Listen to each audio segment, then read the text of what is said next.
आज के एपिसोड पे डिस्कशन करने से पहले I would like to request you to subscribe our YouTube channel and follow us on Facebook and Twitter as well. इसके अलावा अगर आप हमें सपोर्ट करना चाहते हैं तो that you can do through a Patreon also. Facebook, Twitter और पेट्रियन की जो लिंक्स हैं वो इस वीडियो की डिस्क्रिप्शन में आपको मिल जाएंगी। इसके अलावा इस चैनल के अबाउट सेक्शन में भी आपको इन तीनों वेबसाइट्स की लिंक्स मिल जाएंगी। बांग्लादेश के फॉरेन मिनिस्टर पिछले दिनों इंडिया गए। इंडिया में 30 मई को यानी आज के रोज India Bangladesh joint consultative commission की मीटिंग होनी थी। इसमें बहुत सारे इश्यूज और डिस्प्यूट्स पे बात करनी थी और शेख हसीना की जो इस साल इंडिया विजिट होने वाली है इसके मुतालिक भी डिस्कशंस करनी थी। अच्छा, इस जेसीसी की मीटिंग को इंडिया और बांग्लादेश के फॉरेन मिनिस्टर्स जो थे इन्होंने चेयर करना था। जैसा कि हिंदुस्तान टाइम्स ने कुछ रोज पहले रिपोर्ट किया था कि India Bangladesh foreign ministers to को chair JCC meeting in Delhi on May 30। लेकिन फिर ना जाने क्या हुआ कि आखिर में प्लान तब्दील हो गया और 30 मई को होने वाली ये मीटिंग मुलतवी कर दी गई अचानक से।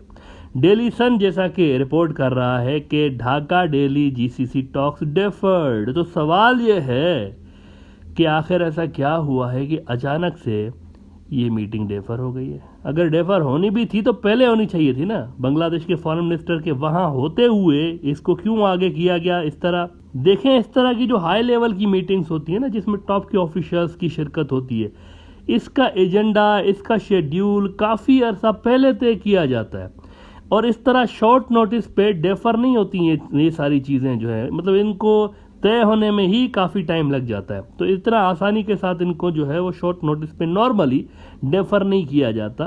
तो सवाल तो बनता है कि आखिर ऐसा क्या हो गया है कि इनको ये जो जेसीसी की मीटिंग है इसको डेफर करना पड़ गया है। देखें, हुआ ये है, मैं आपको अंदर की बात बताता हूँ कि असल इशू क्या हुआ है।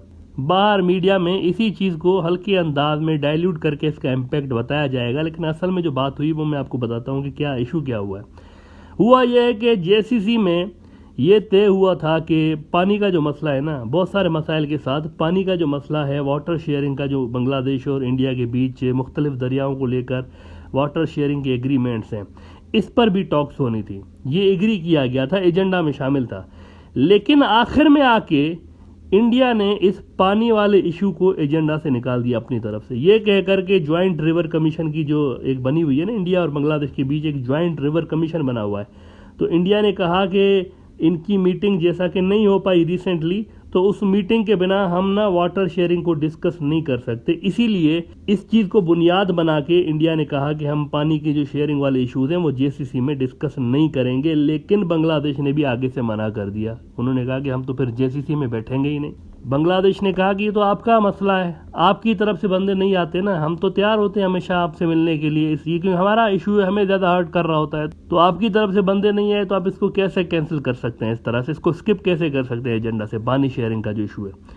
तो इंडिया वाटर शेयरिंग पे बात करने पे तैयार नहीं था मुख्तलिफ बहानों से, इसीलिए दिस मीटिंग वाज डेफर्ड। अब इसको 19 जून पे दोबारा रखा गया है, 19 जून पे।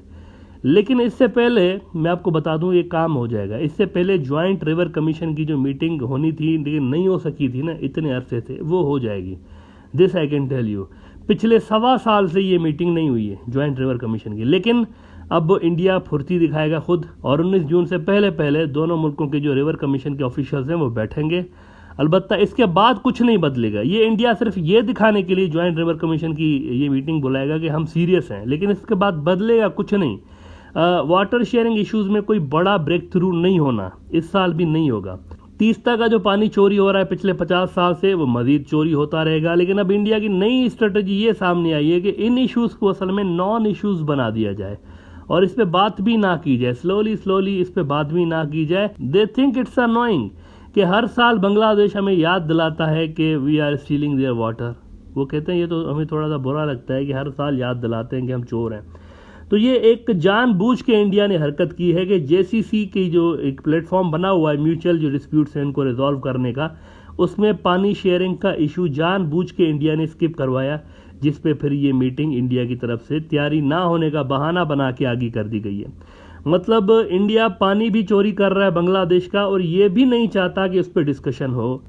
50 से ज़्यादा इंटरनेशनल रिवर्स हैं इंडिया और बांग्लादेश के बीच में, मतलब ऐसे दरिया जो कि इंडिया से बांग्लादेश आते हैं 50 के ऊपर हैं। बहुत सारे लोग तो सिर्फ तीस्ता दरिया के पानी की चोरी को जानते हैं ना, क्योंकि बड़ा दरिया है, लेकिन मैं आपको बता दूं ऐसे बहुत सारे और भी दरिया हैं जहां से इंडिया बांग्लादेश का पानी गैर कानूनी तौर से चोरी करता रहता है। मिसाल के तौर पर फेनी दरिया का नाम सुना है आपने कभी? इसका भी तो पानी चोरी होता रहता है, लेकिन इस पर बात नहीं होती, क्योंकि यहाँ भी वही सेम टैक्टिक्स इंडिया ने यूज़ की हैं गैर महसूस तरीके से, कि दरिया के पानी चोरी करने वाले इशू को नॉन इशू बना दिया गया है। अब उस पर बात नहीं होती, तीस्ता पे ले दे के होती है और एक दो और जगहों पे होती है, लेकिन इस पे नहीं होती। लेकिन अब तो उन्होंने हद ही कर दी है, अब वो इस पूरे का पूरा जो पानी चोरी का प्रोसेस है उसी को नॉन इशू बनाना चाहते हैं। And they want to throw this issue out of bilateral forums such as JCC meeting. वो इन इश्यूज को खत्म ही कर देना चाहते हैं कि इस पर डिस्कशन ही ना करें, बस ये होता रहे। 1971 में बांग्लादेश बना है और उसके फौरन बाद बांग्लादेश के दरियाओं पे डाके शुरू हो गए। सबसे पहला डाका जो डाला गया, सबसे पहली जो चोरी हुई है इंडिया की जानिब से, वो 1974 में की गई थी, जब बांग्लादेश के बॉर्डर से सिर्फ 10 मील दूर फराका बैराज बना के इंडिया की तरफ से बांग्लादेश आने वाले पानी को डाइवर्ट कर दिया गया था। सिर्फ 10 मील दूर, बॉर्डर से बहुत ही करीब है, वहां पे इन्होंने बैराज बना के डाइवर्ट कर दिया पानी को, जो कि बांग्लादेश आ रहा था। आज तक ये पानी डाइवर्ट होता है।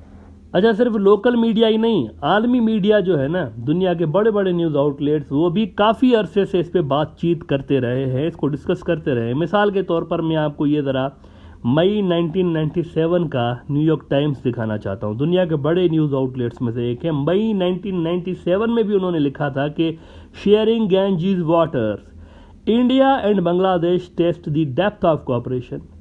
तो मित्रों, क्या आज हालात इससे मुख्तलिफ हैं? नहीं है ना, वही हालात है ना। आज भी तो वही पानी चोरी का सिलसिला जारी है, आज भी तो बांग्लादेश के किसानों के पानी के हक पे डाका मारने का सिलसिला जारी है। लेकिन अब इंडिया चाहता है कि यार इसको छोड़ दो, इस पे बात ही नहीं करो, लेट्स बरी दिस इशू अलाइव। पानी चोरी होता है, होने दो, इसमें कोई ब्रेक थ्रू वैसा ही नहीं होना, तो फिर खामखा इस पे बात करने का क्या फ़ायदा है। लेकिन let me remind you, Ukraine की जंग ने दुनिया को बड़े सबक सिखाए हैं, बड़े सबक सिखाए हैं यूक्रेन की जंग ने दुनिया को। देखें, दुनिया अब बहुत ज़्यादा सीरियस हो गई है ज़राअत को लेकर, एग्रीकल्चर को लेकर। फूड क्राइसिस जब से दुनिया में आए हैं ना, दुनिया सीरियस हो गई है कि यार ये तो हम इंडस्ट्रियां बनाने में और रियल एस्टेट में और पता नहीं किधर उधर लोग पैसा लगा रहे थे, लेकिन ये तो बहुत ही इंपॉर्टेंट शोबा है। सबसे इंपॉर्टेंट शोबा ही किसी मुल्क के लिए ये होता है, एग्रीकल्चर का शोबा। अगर पेट में दाना होगा तो आपकी इंडस्ट्रियां भी चलेंगी, लोग आपको मिलेंगे। अगर फूड ही नहीं होगा लोगों के पास तो क्या, किस तरह मुल्क चलेगा?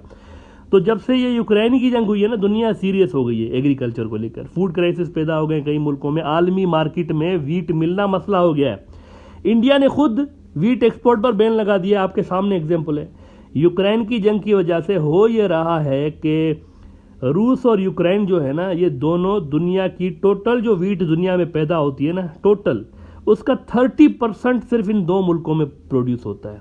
और यूरोप के अंदर, मिडल ईस्ट के अंदर इन्हीं दो मुल्कों का फूड, वीट इन दोनों मुल्कों की होती है। ये फूड बास्केट हैं दुनिया के, यूक्रेन और रशिया, ये फूड बास्केट है।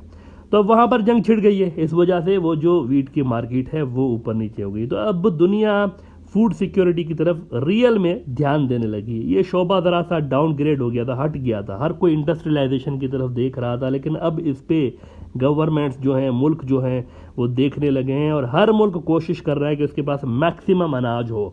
आप देखें कि मुल्कों ने एक्सपोर्ट बैन लगा दिए हैं कि हम वीट एक्सपोर्ट नहीं करेंगे। जिनके पास थोड़ी सी सरप्लस पड़ी हुई है वो भी बैन लगा के बैठे हुए हैं कि नहीं यार, ये ज़रा रिजर्व में रहने दो ये भी।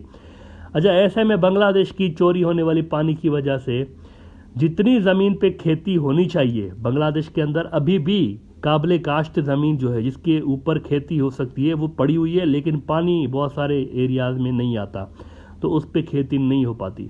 तो जितनी ज़मीन पर खेती होनी चाहिए बांग्लादेश में उतनी पे हो नहीं पाती, पानी नहीं है। तो इसका रिज़ल्ट क्या है? इसका रिज़ल्ट ये निकल रहा है कि बांग्लादेश अपनी नीड का, टोटल नीड का 80% जो वीट है वो बाहर से मंगवाता है। अब ज़रा देख लें आप, यानी जितनी उसकी नीड है ना वीट की, राइस को छोड़ दें आप, राइस तो मेन क्रॉप है, मैं उसकी बात नहीं कर रहा हूँ, मैं वीट की बात कर रहा हूँ। वीट 80% से ज़्यादा बांग्लादेश की बाहर से आती है। अगर ये पानी चोरी वाला सिलसिला बंद हो, बांग्लादेश को सफिशेंट पानी मिले, तो उसकी जो काबिल काश्त ज़मीन है वो तो वैसे ही पड़ी हुई है, उस पर ज़्यादा खेती हो सकती है, तो इस इशू को रिजॉल्व करने में हेल्प हो सकती है। अनफॉर्चुनेटली इंडिया की तरफ से बांग्लादेश के दरियाओं पे की जाने वाली इस डकैती, लूटमार, चोरी का कोई सोल्यूशन वैसे मुझे नियर फ्यूचर में सामने नज़र नहीं आ रहा। लेकिन अब तो हद ही हो गई है कि इस पर बात करने को भी इंडिया तैयार नहीं है। वो कह रहे हैं इसको स्किप करें और जेसीसी में इस तरह के मुद्दों को ना ही लेकर आएँ तो बेहतर है। इस वजह से ये meeting by the way deferred की गई है। बांग्लादेश ने ज़बरदस्ती ये इशू दोबारा ऐड करवाया है उसको कि हम छोड़ेंगे नहीं, हम बात तो करेंगे इस पर कम अज़ कम। तो ये वजह हुई है कि जेसीसी की मीटिंग कैंसिल हुई है। अब देखते हैं 19 जून को क्या होता है और कितना शिद्दत के साथ बांग्लादेश इस इशू को उठाता है कि भाई आप हमारे पानी का सिलसिला, जो लंबे अरसे से चोरी का सिलसिला जारी है, इसको रोकने के लिए हंगामी बुनियादों पर आप कोई स्टेप्स उठाएं। बांग्लादेश को ज़रूर इंडिया को प्रेशराइज करना चाहिए इस पर।